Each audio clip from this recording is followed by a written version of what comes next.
Nerd Sports Podcast, where we talk history of the game, numbers, and stats. And each week we highlight a charity that's doing good. If you haven't subscribed yet, then you should, because I'm this the real deal. And you know I gotta shout out the Buffalo Bills. Turn it up to the max, sit back and relax. This the Buffalo Nerd Sports Podcast. Let go! Hey, what is up, Bills Mafia? Welcome in to another episode of the Buffalo Nerd, your home for Buffalo Bills football with a charity on top. Brought to you by Minute Media and Fansided. Another week is in the books at One Bills Drive. A lot of news has come across about the new stadium and deal in place. We got a couple guys back that I was hoping we would sign. They were a couple of my top 4 guys when we went into the free agency period at the beginning of the season. About the couple of guys that I wanted to keep around. 2 of them are back. We're going to touch on that a bit. Super exciting stuff. I mean, even though the stadium deal comes with a little bit of this and that, we'll get into that a little bit more. But this team is looking good. The AFC is looking stout. Brandon Beane's done a fine job so far this offseason. Couple holes still to be filled, but some other good pieces done this week, I think, in my opinion, at least. But before we get into all that, like we do here every week on the Nerd, we are going to go ahead and highlight a charity again this week. So for those of you that may know this, some of you may not know, April is actually a Child Abuse Prevention Awareness Month. Right. So I wanted to take an opportunity to kind of highlight that.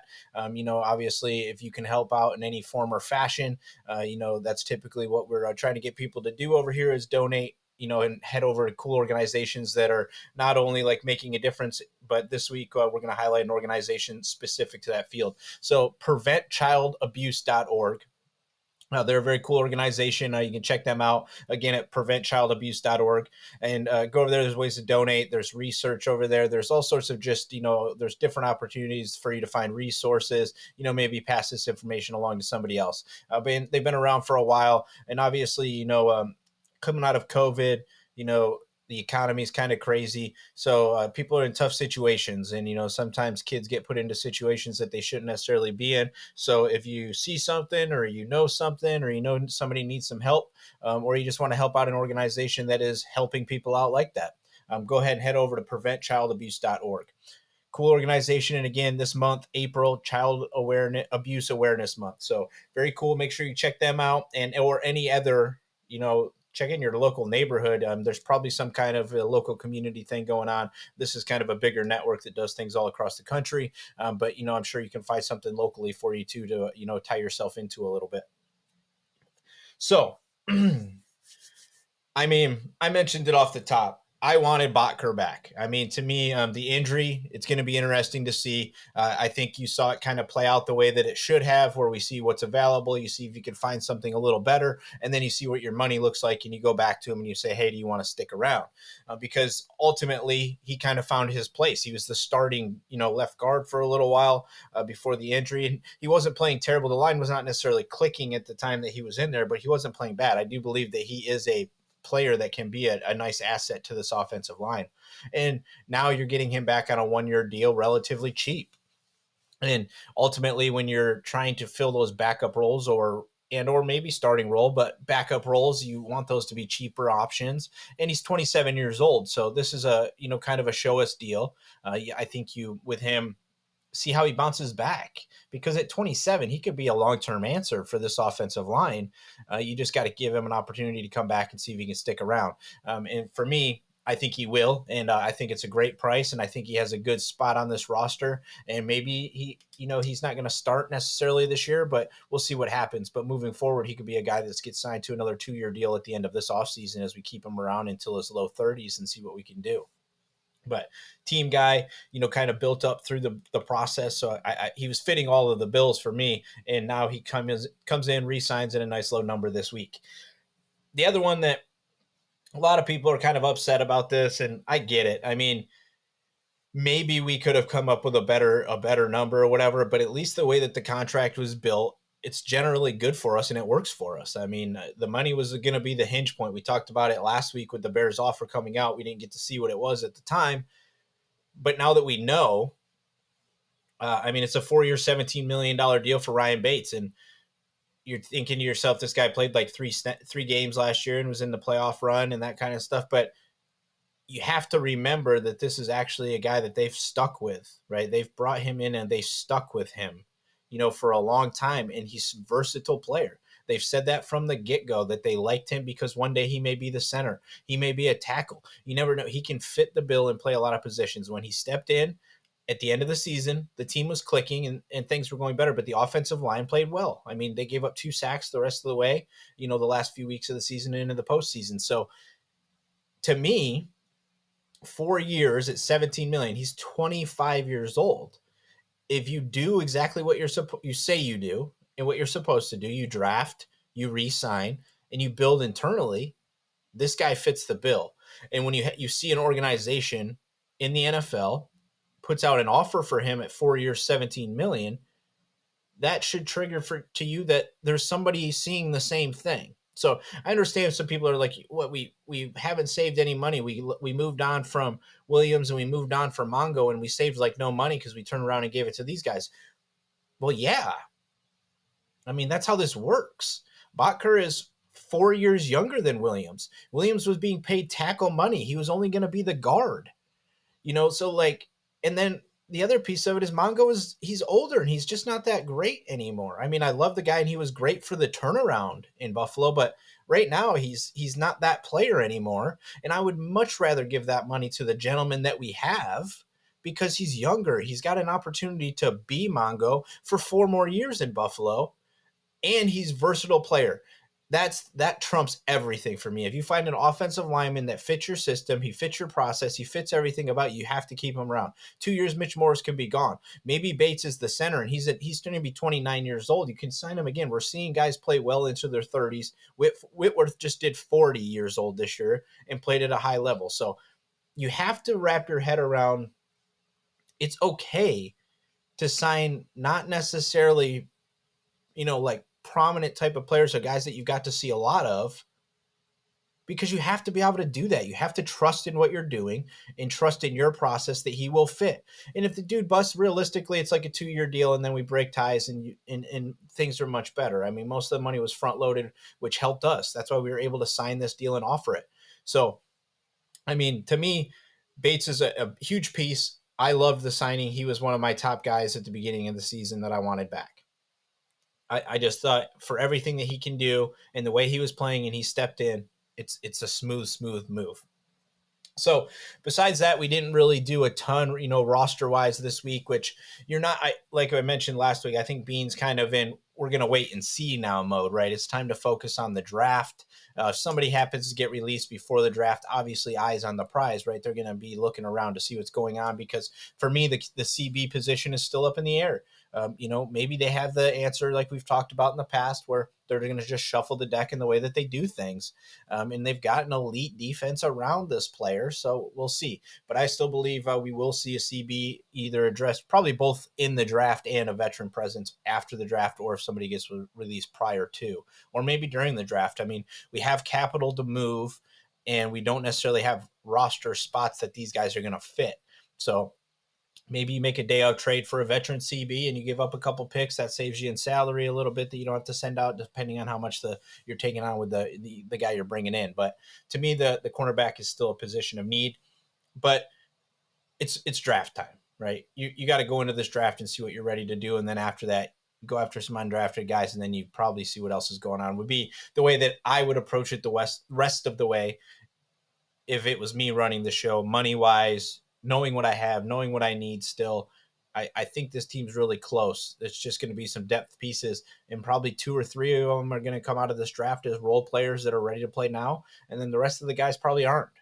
This roster is good. So I like where we're at. The money's whatever, and you can complain up and down all you want, but you restructure and you keep youth around when you can, and you develop internally, right? That Bean has talked about that time and time again, how they want to draft guys, re-sign them, keep them there, right? You want to build the winner. That's how you build them. You keep your own guys, right? Currently on the active roster. Now, some of these guys have left and come back and things of that nature, whatever. But there's 24 guys that have been drafted by the Bills on the roster right now. 24. I mean, That wasn't the case in the past. So this team was having to search for free agents time after time after time, trying to fill holes. And that's what makes it so difficult to succeed. You can't be out there every year trying to fill holes with bringing guys in, because you never develop continuity. Your system never gets to truly be fulfilled to where you can let guys play the way the defense can now, where they run around and they do what they want because they know what they're doing. So 24 players on the roster. Beane does this time and time again since he's been with us. So I'm not even close to like saying anything that Beane has not done well this offseason, because the way the money's being moved, the youth that's being signed, we've moved on from some veteran guys. He's done a great job in churning this roster over year after year and keeping our guys on the roster. So kudos. Now, what pretty much trumped a lot of those guys being signed was the stadium deal. It's been announced the team is here to stay in Buffalo with a 30-year deal, ironclad supposedly, which means even if they do probably try to leave at some point, there's some kind of big chunk of money that gets paid back to the state or the county or whatever. But yes, there's definitely some things that are negative about it. I mean, the highest taxpayer dollar amount ever put into an NFL stadium. Yeah, I mean, that's not cool, right? And that kind of sucks. But, that's the price you have to pay to be in the NFL and to keep the shield in your city. I mean, there's a lot of other cities out there that want the team, would take the team, and New York's not necessarily a tax-friendly state. It doesn't have a lot of things that really trigger teams and players and people want to be there. So you have to build a winner. And unfortunately, the city and, the county and the state is going to have to pay for it in this scenario. Now, on the flip side, 30 years of keeping an NFL franchise in your city. That's 30 years of money. That's 30 years of revenue. I can see both sides of it. I can see why you could complain on both sides of it. But for me, deep down inside, we've went through the years of the team's going to leave. We finally worked out a deal. The lease is running up. The stadium's running up. Is the NFL going to want to move us because of the market? It's not big enough. There's no winner. We started winning, right? We built the market, that the energy is there. The ownership is there. The coaching is there. The NFL bought in, and they bought in long-term. I mean, that's a 30-year deal. We can't ask for much better than that, of having a brand new stadium, a good product on the field, and a long-term deal. I mean, sure, somebody else paying for all of it would be great. But besides that, as a Bills fan, knowing that the Buffalo Bills should be in Buffalo for the next 30 years, that means a ton to me. And I think that means a ton to the community, that makes it worth the work and the effort that it might take to, have to pay those taxes and those types of things. But other big news of it is outdoor stadium, right? All the words we're hearing is outdoors. A lot of the stuff being reported is the Tottenham Spurs stadium is going to be kind of what it should look like, and kind of what it could look like with some new NFL mixed stuff in there, the party decks, that kind of stuff. But I mean, if they put something similar to the Tottenham Spurs stadium in Orchard Park, that building's gorgeous. I mean, I like the layout of it. I know some people still want the dome, this, that, and the other. I mean, most of the seating will be covered. It'll be cold, so you'll still have some of that. You're not going to necessarily have massive wind and all those kinds of things, so you'll lose some of the elements. But I think it's a gorgeous looking building if it's anything close to that. And to have something that gorgeous going up, in Orchard Park, that's going to be there for 30 plus years, I think it's an incredible thing that is taking place. And I look forward to seeing what it looks like in 2026, because these stadiums just keep getting cooler and cooler and cooler and cooler. So it's going to be very cool to see what this stadium can do and what it can look like in Orchard Park, as the Buffalo Bills are there to stay for the next 30 years. I mean, when I stop and let that sink in, it's awesome. I mean, the Mafia has its home for another 30 years. So kind of another little spin off of that just came out today. This is Friday, we're recording this on Friday, April 1st. I'm hoping almost actually that this is like an April Fool's joke, and it's going to come down here in a little bit, that they were kidding around. But there's the alternate uniform that's been put out where the logo is a chicken wing and it's got what I mean, the thing that got me is, which I'm hoping this is an April Fool's joke, is that the article said that the on the wings is ranch, like it's supposed to be. So that threw me for a loop. That's why I still think this is a joke. If it's not a joke, I don't really care. I mean, if there's a new alternate uniform, sure. It kind of looks like an arena uniform to me, which is whatever. I just want to see the Buffalo Bills on the field playing because I do believe that we are close to being a winner. If they want to mix in some fun little uniforms here and there to kind of mix it up or whatever, cool. Keep at it.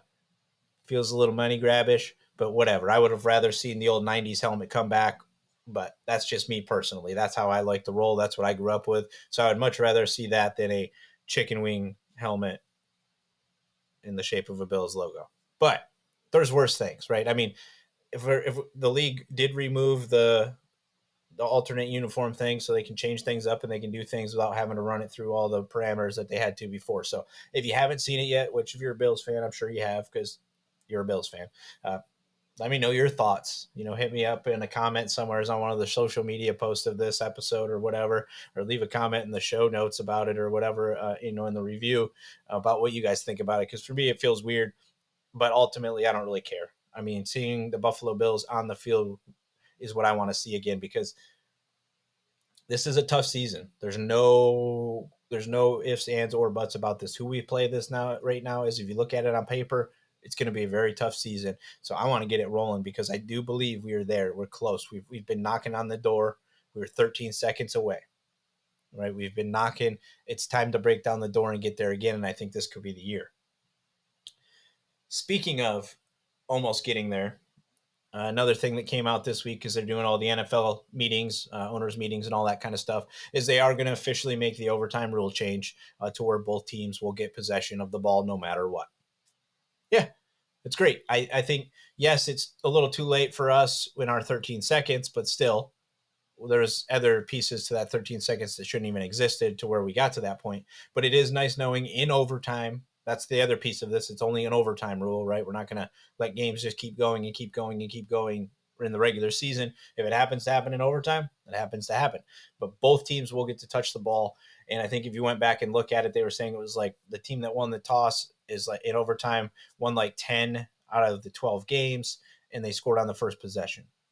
So now granted, you as the defense, you have to stop them, right? This isn't just a one-sided, thing. You could get your team the ball, right? But typically an offense is humming, or they've made a comeback when they roll into overtime or things like that. It's like there's usually some momentum and things going on. So just like the idea in overtime of at least saying, hey, everybody gets the ball at least one time, and then we go from there, and you just play it out till you score and the other team doesn't. I mean, to me, that feels like the best way to do it when you're playing for what you're calling the world championship. It shouldn't be stopped after just one possession with only one guy touching the ball. Right? I mean, to me, that's why. Now, if we start finding that the games are just going and going and going and going and going and going and going, and it becomes a safety kind of concern and things of that nature, then let's readdress it. But we're talking about 12 games that have gone in the playoffs and gone to overtime throughout the history of the NFL here recently. So it's like, is it that big of a deal? No. Will it come up a lot? It's been coming up more and more in the new age game today, but I still don't think we're going to see this a ton. But it is nice to know that because of our QB, Josh Allen, and everybody saying, but if you would have gave the ball to Josh Allen one more time, he would have scored too. Right? We now don't have to worry about that in the playoffs anymore. So cool. This is always a plus, right? The NFL needs to do this kind of stuff where they need to be able to look at things and address them and change them. Baseball gets stuck in their old ways and they don't want to change things and tweak things for the new age and the new way of the game. They just want to keep it old school. The NFL does a very good job of finding new advanced ways and being willing to change things. I mean, the owners meeting, I think it was 29-3 in the votes. So, I mean, I wish they would come out and tell us who the three were that voted against it, because like, why? What would be the reason other than it's just the way that we've always done it? So why are we changing it? So maybe they're old school owners in that regard. But, for me, I think it's the right move, and the NFL should continue to do these things moving forward. So, speaking of moving forward, coming up in April here now, we're going to start rolling some guests back through the doors here a little bit. We'll keep it to one show, pretty much for the off season here during the week. And as the season starts to get a little closer, we'll rotate back into our two a week. And we'll be bringing on a guest for one of those, and then it'll be solo show, and we'll still be highlighting the charity and everything every week. So thanks so much for everybody for listening in again. We'll kind of just spend the next couple of weeks here spinning up towards the draft. Like we mentioned, I'm not expecting many more moves in the free agent period right now, unless somebody hits and something goes down. Could still see a trade, during this time period. I'm not sure that Bean's completely not looking around like we've talked about.